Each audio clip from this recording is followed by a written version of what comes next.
యో మామ, మన మదనపల్లికి నగరవనం అని ఒకటి రెడీ అవుతా ఉన్నది. అది ఎప్పుడో నా చిన్నప్పుడు ఒక వీడియో పెట్టినా.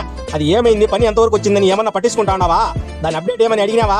ఇదేందయ్యా ఇదే సిరతపులి ఏడనో పెళ్లికి పోయి ఫుల్గా తినసు చిట్టా పడిపోయింది. అదే ఇంకా దీన్ని చూడండి, ఇది జింకనా ఏందో నాకు తెలియదు. సిరతపులి ముందే ఏం భయం లేకుండా అట్టా నిలబడుకొని ఉన్నదే. పాపం ఎండకి ఈ పంత నల్లగా అయిపోయింది. అదే మామ, ఈ రెండింటిని చూస్తే నీకేమీ డౌట్ రావట్లేదా? అస్సలే నాకేం డౌట్ వచ్చిందంటే, ఇంత పెద్ద అడవి చెట్లు ఉన్నాయి కదా, ఆ ఎండిపోయిన చెట్టు మీద ఎందుకు నిలబడుకున్నాయి ఈ రెండు అని. వాటి సంగతి అలా పక్కన ఉంచితే ఈ నగరవనంలో మాత్రమా చాలా ప్రశాంతంగా, చాలా కూల్గా, చాలా పచ్చగా, చాలా గ్రీనరీగా ఇంకా ఎన్ని సార్లు రా నీ ముఖం మంట అంటారా? కొంచెం ఓపికతో చూడండి, ఏందో మీరు అర్థం చేసేసుకోరా.